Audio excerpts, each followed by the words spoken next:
Écoute-moi bien. Tu passes des heures à réviser. Tu remplis des pages entières.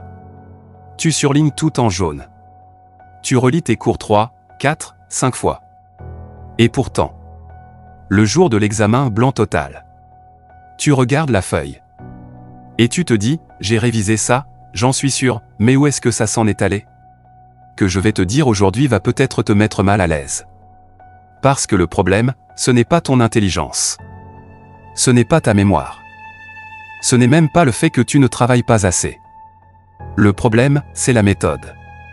Et la vérité cruelle, c'est que personne ne t'a appris à réviser correctement. Ni à l'école. Ni au lycée. Ni nulle part. Alors aujourd'hui, on repart de zéro. Et je t'assure, si tu regardes cette vidéo jusqu'à la fin, ta façon de réviser ne sera plus jamais la même. La plus grande illusion de l'étudiant moyen, c'est de confondre la familiarité avec la connaissance. Quand tu relis ton cours, tu as l'impression de le comprendre. Tout te semble logique. Tout te semble clair. Mais ce sentiment de clarté, c'est un mensonge que ton cerveau te raconte. Les scientifiques appellent ça l'illusion de savoir. En 2013, une étude de l'université de Purdue a prouvé que les étudiants qui relisaient leurs cours obtenaient les mêmes résultats que ceux qui ne révisaient pas du tout. Index revers pointant vers la droite blanc oui. Tu as bien entendu. Alors quelle est la solution? La récupération active. Au lieu de relire, ferme ton cours. Prends une feuille blanche. Et essaie de tout réécrire de mémoire. Là où tu bloques, c'est exactement là où ton cerveau a besoin de travailler. C'est là que l'apprentissage réel commence. Deuxième erreur classique. Tu attends le week-end pour tout réviser d'un coup. 6 heures de travail le samedi. 6 heures le dimanche. Et tu te dis, j'ai bien bossé ce week-end.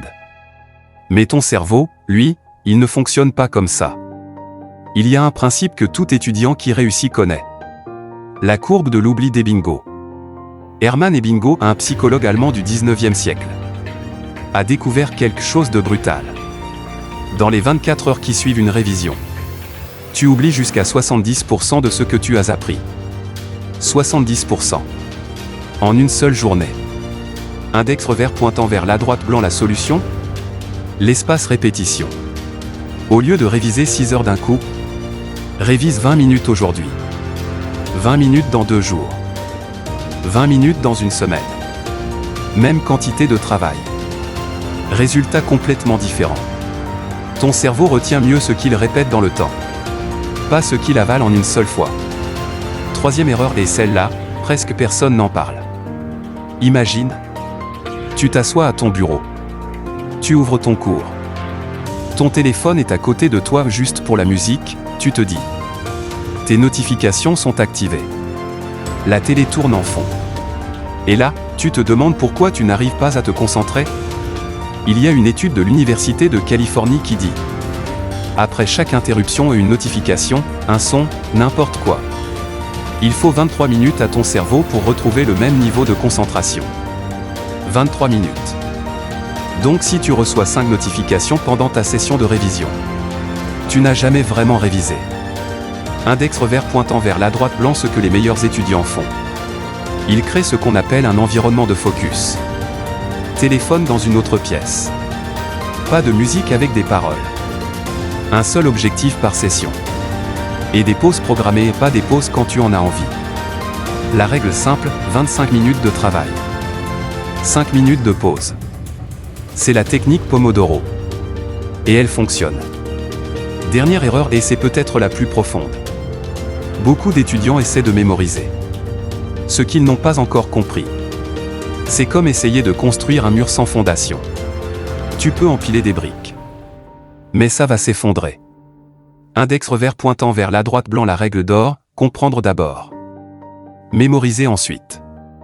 Avant de te forcer à retenir une définition, une formule, une date, pose-toi cette question simple. Est-ce que je peux l'expliquer avec mes propres mots à quelqu'un qui ne connaît rien à ce sujet? Si la réponse est non, tu n'as pas encore compris. Et mémoriser quelque chose que tu ne comprends pas, c'est du temps perdu. La technique qui marche le mieux pour ça? La technique Feynman. Tu prends un stylo. Tu prends une feuille. Et tu expliques le concept comme si tu l'enseignais à un enfant de 10 ans. Là où tu bloques, là où tu bégaies. C'est là que tu dois retourner dans ton cours. Pas partout. Là, précisément. Alors voilà. 4 erreurs que tu faisais probablement depuis des années. Et personne ne t'avait dit pourquoi tu n'avançais pas. Mais maintenant tu sais. Index revers pointant vers la droite blanc, rappelle-toi. Ne relis pas, récupère activement. Ne révise pas tout d'un coup, espace tes révisions. Ne te laisse pas distraire, protège ton attention. Ne mémorise pas sans comprendre, explique avant d'apprendre. Ces 4 règles simples peuvent transformer complètement tes résultats. Pas dans un mois. Dès la prochaine session de révision. La question maintenant c'est: est-ce que tu vas continuer comme avant? Ou est-ce que tu vas vraiment changer quelque chose? Cloche si cette vidéo t'a appris quelque chose. Et je parie que oui. Laisse un cœur rouge sur cette vidéo. Ça m'aide vraiment à continuer à créer ce genre de contenu pour toi. Enveloppe avec flèche bas, abonne-toi à la chaîne. Parce que chaque semaine, je publie des vidéos comme celle-là. Des stratégies concrètes, testées, prouvées. Pour que tu deviennes l'étudiant que tu mérites d'être. Bulle et dis-moi dans les commentaires. Laquelle de ces 4 erreurs tu faisais le plus? Personnellement, j'aurais répondu la première. Pendant des années, j'ai cru que relire suffisait. Et j'ai payé le prix lors des examens. Mais toi, maintenant, tu as l'information. Utilise-la.